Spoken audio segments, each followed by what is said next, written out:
the 70s thing going there. I got someone's underwear. Robert Kennedy, thanks for taking a minute. Simple question. Tucker, it's good to see you.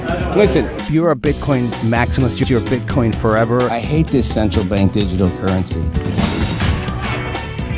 Hey, I don't have all the answers, but together, I know we can find them. all right, everybody. Welcome to Rob Nelson Live. Happy Monday. I've got Landy going to join me. It's going to be a bit shorter show today. Special kind of morning. It's the birthday of my 7-year-old dog, who would have been 8. He died a couple months ago. Those of you who are pet people, I don't know who's not a pet person. No, those of you who have animals understand the deep bond of human and animal form. Can appreciate. When he died, it was very sudden. I lost, truthfully, not just the best friend. I lost the closest being I've ever felt connected to. I don't have children. I'm guessing children form a special bond with parents, but man, dogs, horses, cats. For me, it's dogs and horses. The bond you form with them can be so deep. I used to call him my guardian angel. He still is. So I'm going to be doing a little celebration of his life after the show. But I'm going to have Landy on for about 15, 20 minutes, do a shorter show tonight. We're going to touch on a few things. We are going to touch briefly on Iran. Iran just won't ever leave us alone. It's like Iran won't ever leave me and Landy alone. Iran won't leave Trump alone. He just can't get rid of it no matter how hard he tries. Iran just keeps sticking around. He's like, go away. But I think I'm not sure. Landy might or might not join me. I thought he was here, but he's gone now. So maybe he's gone. Maybe he's not here. We'll see if he makes it back. If not, we'll just do the solo. We want to talk a little about Iran and what's happening. It is definitely a back and forth. It is a problem that just is not resolving itself to anybody's liking, nor is it going to resolve itself we all know what I think. It only resolves itself one way. There is no making a deal with this regime. There never has been for 50 years. There never will be. They won't honor a deal they make, and they won't be honest about wanting to make a deal, much less the process of making the deal, much less actually doing what they agreed to, which we already saw. We saw the memo of understanding. We saw that it took weeks and weeks to make a deal after we blasted much of their military to pieces. They finally made a deal. And they couldn't last a day without breaking it. The only thing the deal required was open the Strait of Hormuz and stop shooting at anybody, neither of which they could do. And then show up for talks, which they could sort of only partially do. And that was to negotiate the real deal. They couldn't even hold the baby deal.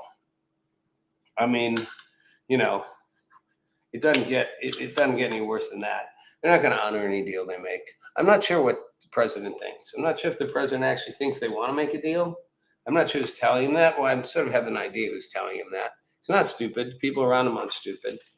They're obviously getting some indication Iran wants a deal, but I don't know why they would believe it's real. 50 years of evidence should prove otherwise. Maybe they, some part of them thinks at some level Iran's not stupid. They are.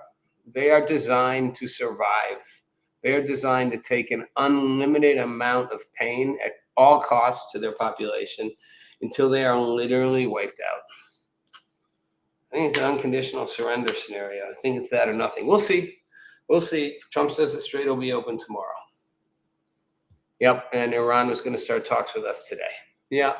And they were going to honor the memo of understanding when we signed it. And they signed it. Yeah. Yeah. The strait will be open tomorrow. You go on Polymarket right now. The Strait of Hormuz doesn't open tomorrow. It certainly isn't open now. As much as Trump says it's open, it's not open. I mean, Iran's doing just enough to keep it from people from moving traffic through it. Now, granted, you can't get out of it. We have blockaded they have absolutely blockaded them. That part's real. And it's hurting them. But, obviously the Gulf nations and much of Europe is freaking out because they want to be able to move oil, and they want to be able to move through the Strait of Hormuz, and they can't. Now the Red Sea is going to have issues too. So, Saudi Arabia is feeling it double. Of course, Saudi Arabia wants out of this. Like, we don't want to put any capital on the line here. We don't want to lose infrastructure. We don't want casualties. Well, let Iran be.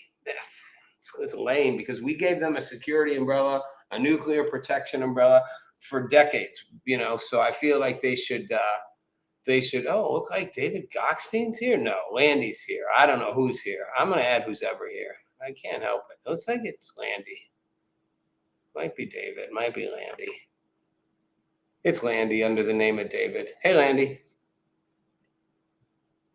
No. Well, there's Landy without a voice. Landy, you there? You're silent. The silent puppet. Yeah. No Landy. Oh, well, it looks like he can't do it today, so that's why he opted. So there's Landy's puppet to say, I can't be here. He's speaking in code. All right, Landy. All right, I'll take you away. I won't make you stay. Bye-bye, Landy. Here he goes. He's gone. It was nice to have him for a minute, though, wasn't it? It's all right. I could pull a David and say he's scared to talk to me, but I know Landy's not scared to talk to me.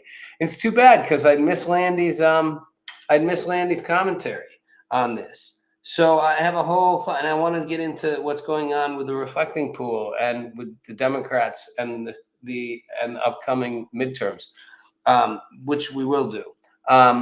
So I'll finish without Landy. I'll finish Iran. So here's my theory, and Landy's not here to defend why he thinks I'm wrong, but I'm getting closer and closer to right. Clearly, we've seen this happen now a few times. Trump says, I'm going to bomb the crap out of him. And he always makes it, and I'm not thinking that they weren't planning a pretty massive assault. It's like biggest assault since World War II. We're going to bomb their civilization off the map. And then right as he's about to do it, he says, they beg to talk. I'm going to take it off the table. Okay. First of all, I doubt Iran is begging to talk. And if they are, then I lose a lot of respect for this administration. If they think for a second Iran begging to talk means anything, they ain't showing any evidence. Beg all you want. They have actions, words. Their actions show no indication of wanting to talk. Now, that doesn't mean there aren't forces inside their government, factions that would like to, but they clearly aren't calling the shots. Do I think Qatar and Pakistan's mediators, do I think they came in and said a deal's in the works? Yeah, absolutely. And I'll say this. I've said it, and Landy and I have talked about it. I think both Qatari and Pakistani negotiators are biased. I think they're compromised. They're on Iran's side way more than our side. As much as the president of Pakistan kisses President Trump's ass, well, that's a well-known technique. They're not on our side. I wouldn't trust that what they're saying is necessarily accurate. They don't want us to bomb the crap out of Iran, period. Will they say Iran wants to come to the table and talk when Iran doesn't? Absolutely, I think they would. Saudi Arabia clearly has influence. The Crown Prince clearly has influence with Trump. And he's been real clear. I don't want you to do this. Why? Because it'll mess up things for Saudi Arabia. And it'll be difficult on markets and on the Gulf. And truthfully, like I said, Saudi Arabia doesn't want to put up the price to support. We've protected them. They've gotten a pretty free ride. So put up some support here, and back us in this. Let's get rid of the termite of the Middle East. But Saudi Arabia doesn't want to do it. So that's two, right? That's two that aren't interested in playing. Uh-oh. Where did I just go? What just happened to me? I just went away. Just like that, I went away. Here, I'm back. I disappeared from myself. It's a magic act. So, I think there's a lot of voices in Trump's ear saying, don't bomb them. But at a certain point, the threat to bomb them stops being a meaningful threat if you don't do it. And the problem is when we finally do have to do it, it's not going to be any easier or better to wait. I do think there's a legitimate concern here that, one, we do have domestic politics, and that does matter no matter what Trump says and no matter what anybody says. Trump doesn't care about politics. Of course he does. He cares about the midterms. This is not a popular war in the U.S. Most people don't like that we're doing it. Most people don't think the economy is better off, and people do react to gas and food prices. Yeah, it does. It affects people. They're not complicated about it. Maybe they should be more sophisticated, but they're not. So he's aware of that. And I'm sure he'd like to make a deal with Iran, but here's the point. He himself has said forever, they don't make deals they honor. So what exactly would make you think they'd make a deal now that they would honor? They haven't been able to even make a memo of understanding that they will honor, much less an actual deal. An understanding that we will stop shooting, couldn't do that. That you will open the strait, couldn't do that. That you will sit down in good faith for conversations, sat down, not in good faith. And made clear the whole time that everything that the memo said was not being talked about. We're not talking about giving up nuclear control and denuclearizing ourselves. This is our right to have this. We're not talking about giving up the Strait of Hormuz. Okay, you can just say that's all talk. But at a certain point, that's what you just agreed to. So basically, they agreed to do two things: open the strait and stop shooting, and they couldn't do either. And then they couldn't even sit down in good faith negotiations. That's not shocking, since they didn't honor the 2015 agreement, since they've never honored any agreement. They're continuing to make clear they want to fund Hezbollah. They're making clear they want to fund Hamas. You know, they're encouraging the Houthis. They're clearly moving trying to move something down into Pickaxe Mountain, nuclear related. What exactly would make you think they're going to act in good faith, even if they do come to the table and have a conversation, a meaningful one, which they haven't been able to do? What makes anybody think? Again, this is like me going back to COVID. You don't have to be a scientist and a doctor to figure out that what Fauci was saying didn't make sense. It didn't make sense to wear cloth masks everywhere. How is that going to work? This weird 6-foot distancing thing. No such thing as human immunity, yet that's the natural immunity. That's the most powerful immunity there is, always has been. Vaccine's going to be great, even though we only tested it for 9 months, but it works on everybody, including people that need longer than 9 months, like pregnant people, to test. And when it didn't stop you getting the disease, it still works. It stops you from giving the disease. When it didn't do that, well, it just has many other benefits, especially if you get multiple boosters. I mean, at a certain point, again, clearing people off the beaches in Southern California, I didn't have to be a doctor, a scientist, an epidemiologist, anything to go, how does wiping out people off the massive wide open beach on the ocean, going after the surfers and piling people up so they can walk next to each other on the street, how does that make sense?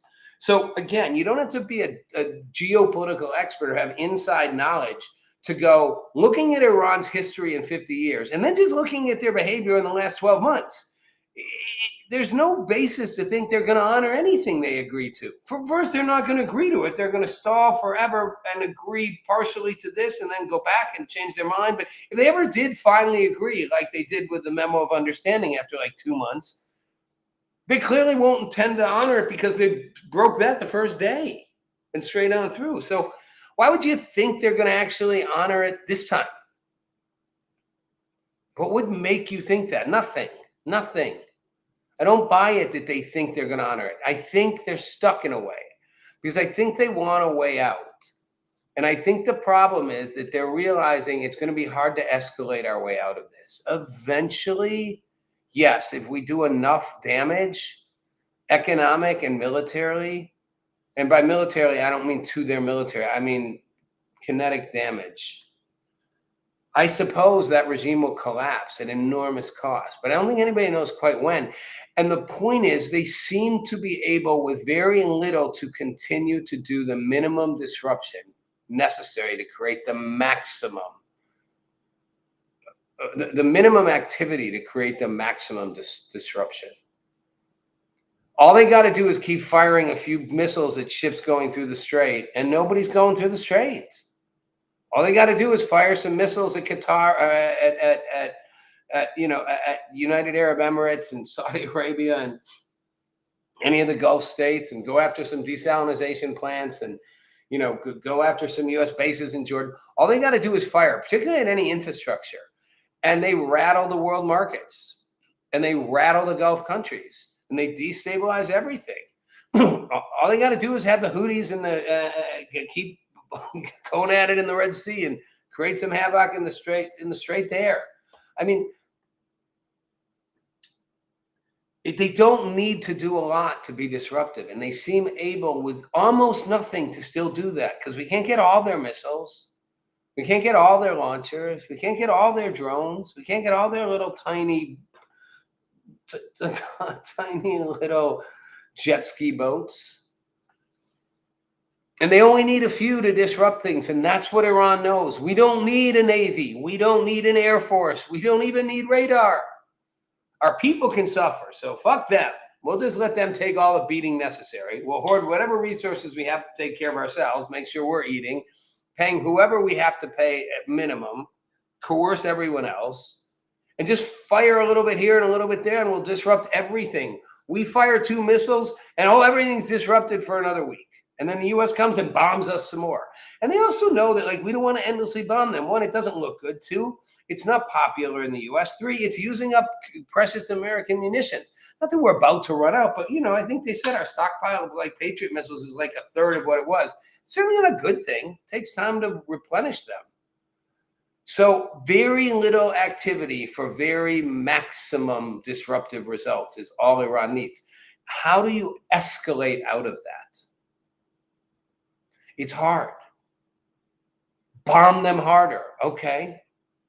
But if they can still fire off a couple missiles the next day, they manage to effectively still create the same amount of problem and disruption. So how long, how hard before this regime collapses? That is probably the reason they keep hoping they'll make a deal. But that said, they're not going to honor the deal. So to me, this is where it becomes problematic. If the goal is to denuclearize them, if the goal is to truly open the strait, if the goal is the actual outcome we went in saying we were going in for, then you can't settle for anything less. So no matter how unpleasant it is, you can't settle for a fake outcome, a regime that pretends over the next 4 months to be making a deal that they have no intention of honoring, but we can say, well, they're negotiating. We get to that point, they've managed to rebuild a little, gain some strength back, restockpile themselves a little bit, get some oil revenues in, extract a few more concessions from us, and then just break whatever agreement they made. They have no intention of letting us take away their nuclear abilities. 0. This regime will die in a puff of Harry Potter-like poof smoke. What's his name? Voldemort. Go up like that before they will give us control of their nuclear future. Not much farther on the strait. It's the only thing they have. They give up full. Again, they don't have control of the strait in the objective sense any more than they don't have a military. But they don't need full control to essentially dictate what happens there. They can't control the U.S. blockade, but they can scare commercial ships from going through. And it doesn't take much to scare them. Just takes a missile here or there, hit a ship once, 2 of them, and nobody's traveling, nobody's trafficking. Forget it. Go around. No one wants to insure it. No one wants to take the risk. That hurts the U.S. That hurts the world energy markets. It hurts global markets, which hurts the global economy, which does hurt the U.S. So Iran isn't intending to honor any agreement they make. They never have. I doubt they ever intended to. So just getting them to the table for a paper tiger agreement, to me, is not only useless, but it's incredibly insincere and deceptive on the part of this administration if they were to do that. You can't believe this regime is going to honor whatever agreement they might negotiate. So you're dragging them to a table for a long negotiation that they will have no intention of honoring. I don't believe the Trump administration thinks that they will honor it. At this point, how could anybody think they will honor it? Again, they haven't honored a single thing in 50 years. They started out taking an embassy of ours hostage for a year and a half. I mean,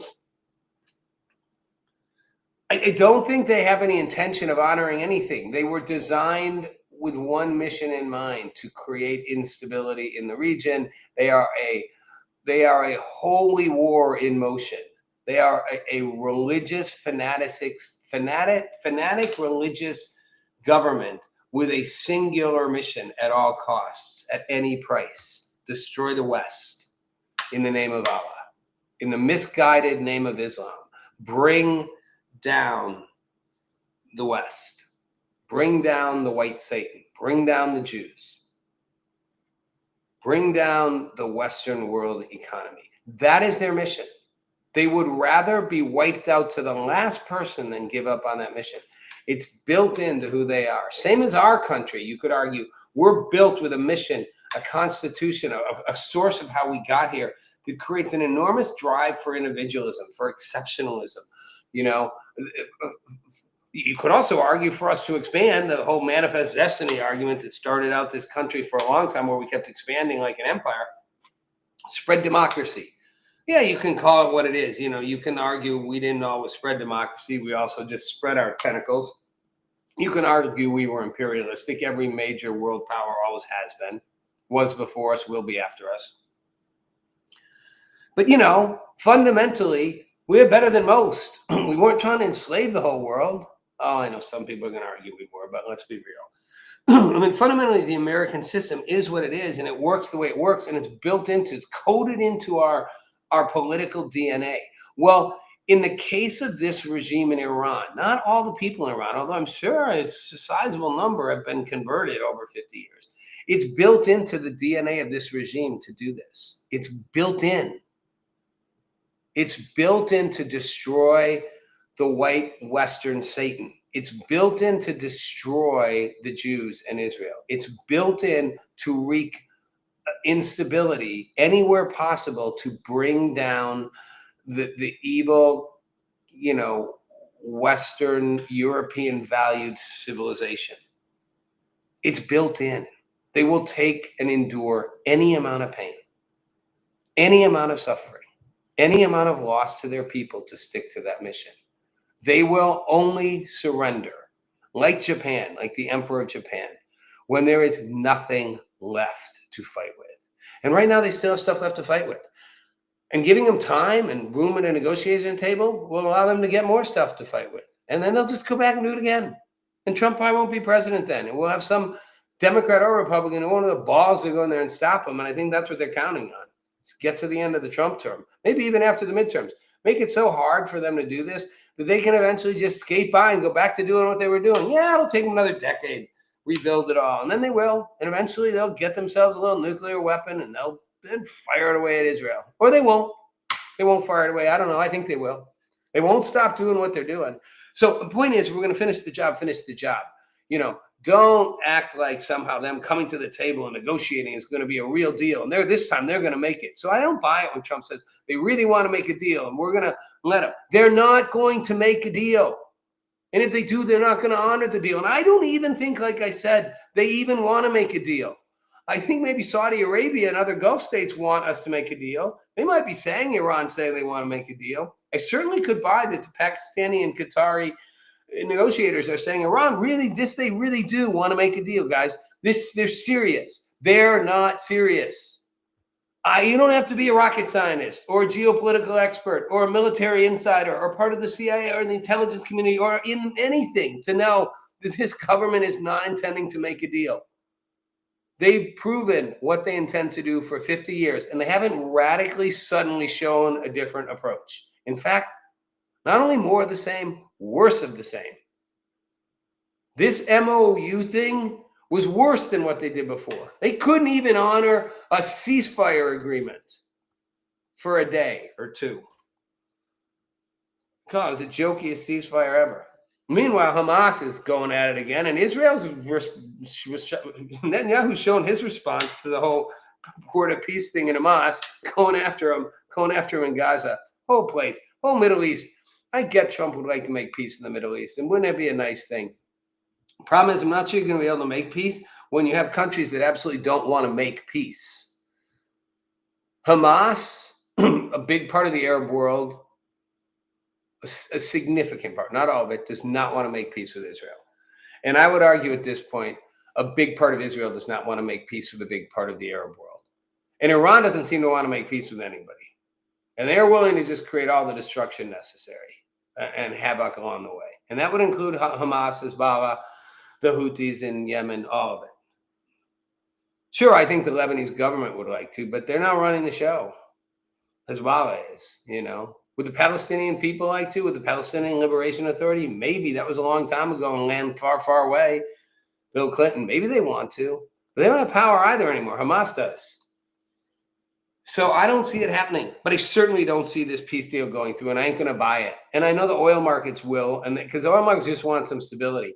And maybe Trump will get them to the table. I don't see the Strait being open tomorrow, so I don't know what he does tomorrow when the Strait's not open. Says it is open when it's not. Oh, it's wide open now. Everybody go on through, but nobody's going through, so it's not working. And I give it a week max before Iran does something else that just is not okay. Bombs something, shoots at something, tries to blow something up of ours, goes to the negotiating table and stalls and comes away saying one thing privately and another thing publicly, and then does something really just inconsistent with the whole thing to taunt us. So deal ain't happening. So the only question is, do we launch a major military offensive on them? And like I said, I think the challenge there is, I think they're realizing how long and how much to escalate our way out of this. It's not as simple as just, we already thought sinking their entire Navy and Air Force and radar and a lot of their infrastructure for building stuff would stop them. It hasn't stopped them. It's slowing them down. Like I said, they don't need much to cause maximum disruption. So we'll see. We'll see what happens. The next few days will be telling. I do think eventually this regime would collapse. If you punched it hard enough, long enough, and strangled it economically, I think it would. Fortunately, that's going to come at a price to other countries in the Gulf. And it's going to come at an economic price. That's what Saudi Arabia is worried about. They don't want to lose oil production and revenues. Okay. This whole thing with the reflecting pool is fascinating to me. And it's one of the few things that troubles me about President Trump, about how he does stuff. I get it. He got blindsided by Judge Pereiro. She's also a loyal ally. She's been one of his most loudest spokespeople, when she was on television. And, then becomes, part of the Justice Department, is the top prosecutor for District of Columbia, brings this case against this former Olympian for pulling up the adhesive stuff in the pool, and then drops it. Well, why does she drop it? She says, because the Department of Interior hid from us how bad the damage was immediately after covering the reflecting pool in lining. Trust me, I know as a kid, we did this in a pool in our property. It didn't work. And when that stuff doesn't work, it's a mess. Peels right off. She's like, and we know we never would have brought it and convened a grand jury. We never would have thought we could get this guy. And more importantly, she's saying we can't win this case. Our own evidence is going to show that the whole thing was coming apart. This guy didn't do it. Maybe some vandals did, but we're not going to win a jury verdict on this guy. She's not stupid. She knows she's not going to waste the time and effort prosecuting and getting a loss, which Trump wouldn't like. Maybe he'd take the loss because then he could say, well, the jury's corrupt. The legal system's corrupt. I don't know. Trump always says whenever something doesn't work, it's because everything else is broken and lying. So this is a lie. Vandals did this to the pool, and he's pissed at Pereiro, and people are saying he's going to fire her. I mean, you heard him go off on her. He said she choked, Okay, it's got to be tiring. Take a break, dude. Like, these are like people who support you. I mean, I love that the media was all about like him appointing her. He was like just pointing like a Pete Hegseth, just pointing another Fox News host who's just going to do his bidding. Well, clearly she didn't. She tried. She's actually just trying to do her job as a prosecutor and uphold the law. And when she thought there was a case for this guy being a vandal, she's willing to go after him. When she finally got the information from our own government through the Interior Department admitting this was a contractor that did a rush job and a bad job, and it went south within like 24 hours, it was like, we don't have a case. Yank it. We never would have convened a grand jury to start with. It's easy to talk a grand jury into just about anything. But, she's like, even if we convinced them, we'd lose the case, so we're not going to do it. I don't get Trump just going after him. How about you say, okay, this is my worry about him. He can't ever be wrong, so it makes me worry about stuff like Iran. Like, I don't know. Like, he's going to say what he has to say to be right. So, he's going to lie to be right. And this is the part where I get into it sometimes with people like David and Landy. Trump lies to be right. He knows it wasn't vandals. His own Department of Justice is telling him, but staffed by people who are loyalists to him. Pereiro's a loyalist. She literally was his mouthpiece when she wasn't a part of his administration. And, and she's saying, we don't have a case here. And we never did. I just didn't know the facts. This was a bad contractor. So just admit it. Okay. Some of you vandals did go out there and mess with my beautiful pool, but that was ultimately a mistake in how it was built. Let's build it right and do it right. It would show so much to be able to do that. It would show so much. It's not who he is. I remember in his first term when a soldier was killed, U.S. service member was killed, and the Gold Star wife had gotten, the media, the Dems and the media went after her and, got her to talk and stuff. And she was pissed. And she said some things about Trump and whatever. And I remember his reaction. He just threw her under the bus. And I remember thinking, you're the president of the United States. One of the men or women who serves you in the military has died serving the country under your command. It's not saying it's your fault, but the buck stops with you. His military spouse is heartbroken. She has a right to be angry. She has a right to be angry at you. She has a right to say things. Be the president of the United States and say, ma'am, thank you for your husband's service. I'm sorry for your loss.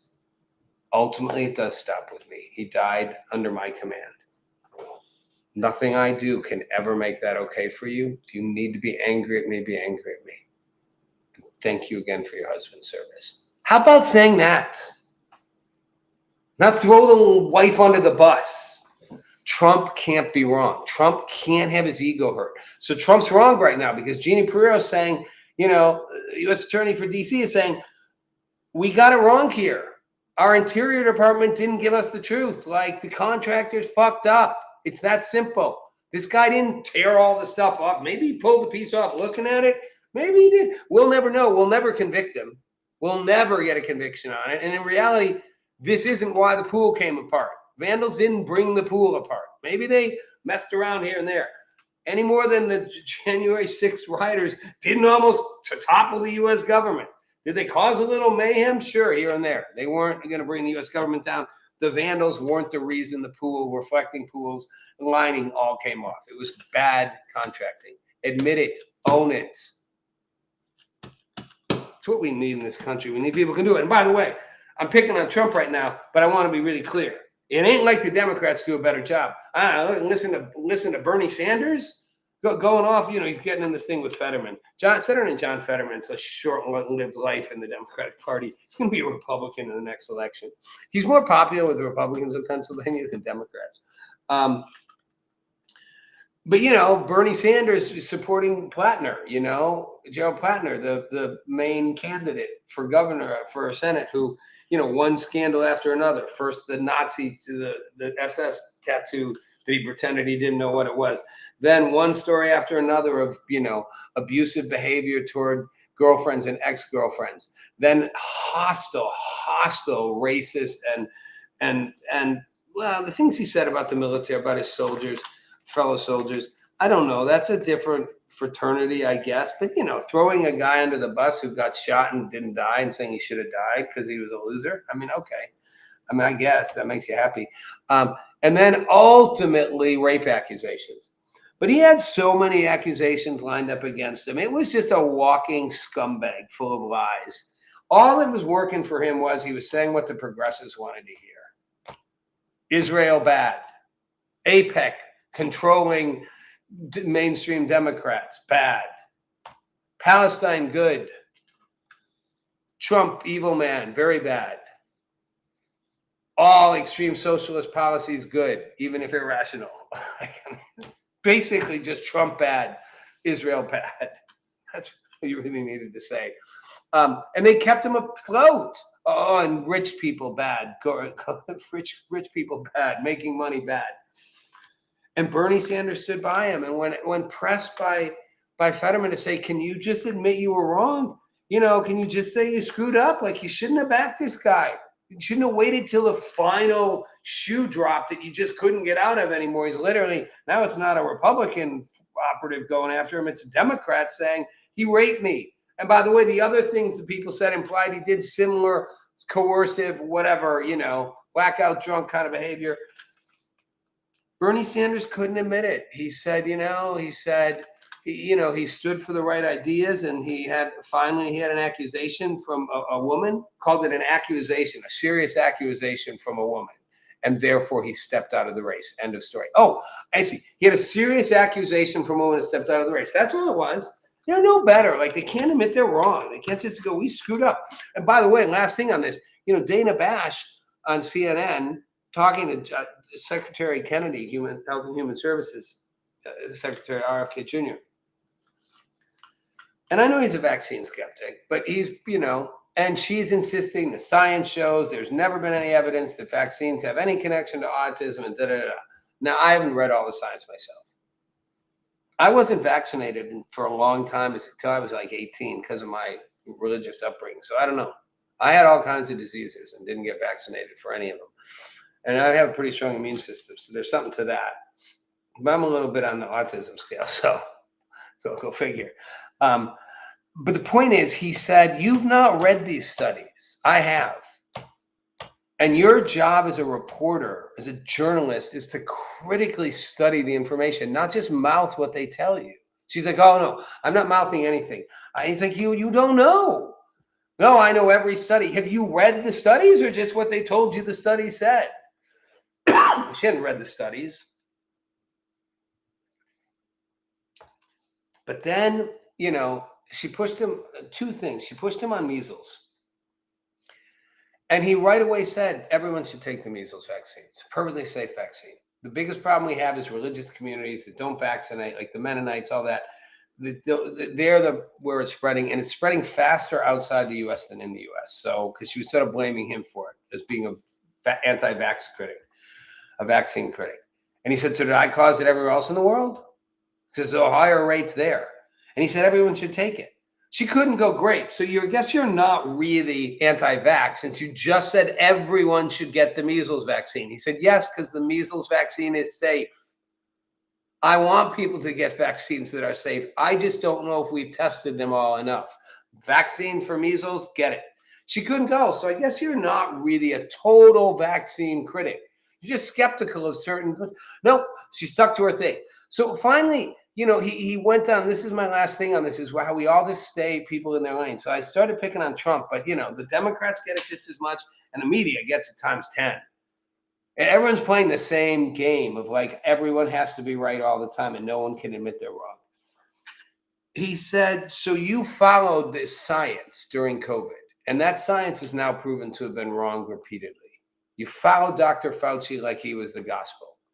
And now we know from his own words, he didn't think masks really worked, but he encouraged people to wear them anyway because people were. He didn't think lockdowns made sense, although he told people to lock down.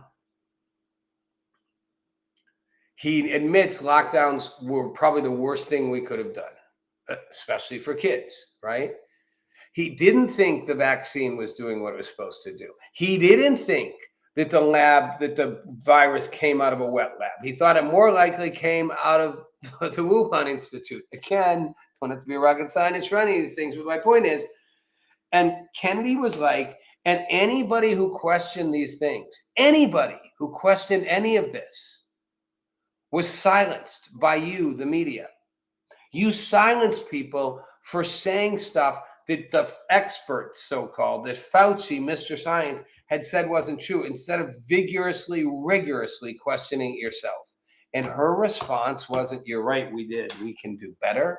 It was, that's not what we did. We followed the information and we gave the best information we had available. Bullshit, you gave the best information you had available. You gave the information they told you to say and did it without questioning. And then even worse, because let's just say you'd done that, given it, thinking it was the best information, then let people who say it's not come on and tell you why it's not, instead of silencing them and calling them medical misinformation.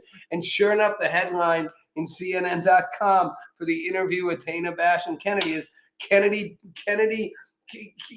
dishes out more medical misinformation. It's like they can't stop. They can't stop. So everyone's doing the same game. Everyone's playing at it. Trump's just one doing it. I'd hope Trump wouldn't, but I knew he kind of would eventually. I like Trump 1 better than Trump 2. I'm glad Trump 2 got elected because, again, a world with Kamala Harris would be, we'd be in such a, plus forget about her. We needed to break this mess that the Democrats were literally cheating, hiding. They cheated the election again in Biden. They were going to try to do it with Kamala. They weaponized the Justice Department against Trump, literally at all levels and against anyone around him, which now has created a weaponization reaction. I will say I'm not a fan of Trump weaponizing the department back, but they started it. You like punch someone, then he punch you back. Who's to blame? I mean, yes, I guess both shouldn't do it, but who started it? They did. The Democrats did. Under Obama, and particularly under Biden administration. So they needed to not get it. They needed to get out of office. Biden needed to get out. Kamala Harris, Tim Walz, that happened. I mean, I don't even know. That would have been the end in many ways. Not of our country, but oh God, I mean, the damage it would have done, and the sense of entitlement that these people already had that it would have given them beyond that, it would have been unbearable. So I'm glad Trump won. I'm just not happy with a lot of what he's doing right now. And I don't think he's satisfying the America First mandate the way he said he would. And I think that's going to hurt in the midterms. But ultimately, I think we have a populist movement happening. Some of it's showing up in the Democratic Socialists, unfortunately. Some of it's showing up in a populist right, like the Tea Party used to be. I think they'll find their way. I think we'll find a growing populism of the left and the right that's not so extreme, but is populist. And I think they'll converge, and I think that's where you might find a true version of either a spin-off of one of the existing parties or a new sort of third party or an independent party that represents that. So I'm not mad that Trump's here. You know, David can joke about me having TDS, but I really don't. I'm glad he won. I wish there'd been more choices, but of the 2 choices, no problem which choice I would pick. And I'm happy with some of the things he's done. I like the first term. I like the disruption. I think we needed a bull in a china shop. Now we need more of it, and we need someone who can unify. None of that means I think he's not being fully honest about Iran and not in a bit of a conundrum and not sure what to do here and not sure exactly the best way to pull out of it. I think he is worried about losing the midterms, Republicans, certainly the House. I think there's some concern with the Senate. And I think he's mostly concerned with his legacy. And that has to do with how DC looks and how he's perceived in the world stage as a peacemaker. Okay? You promised to help everyday Americans, help them now. You can. And you know what? Be a unifier. And I don't expect that from him. But the next president maybe. But not at the rate we're going. Not if it's just, I hate to say it, if it's Marco Rubio or Gavin Newsom, we're not going to have the unifier in that. I don't know what J.D. Vance would do. He's an interesting one. He's a wild card. He's going to keep an eye on him. But I'd like to see somebody totally different from outside. All right. It's Rob Nelson Live. Lanny didn't join me today. So I got to just talk to you guys all by myself. David Goxley will hopefully join me for 15, 20 minutes on Wednesday. And I'll also be on with David and Landy on for a segment on Friday. All right. Thanks for watching.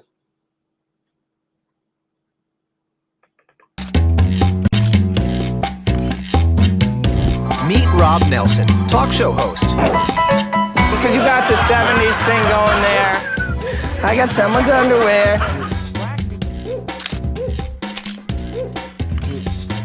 Robert Kennedy, thanks for taking a minute. Simple question. Tucker, it's good to see you. Listen, If you're a Bitcoin maximalist, you're Bitcoin forever. I hate this central bank digital currency.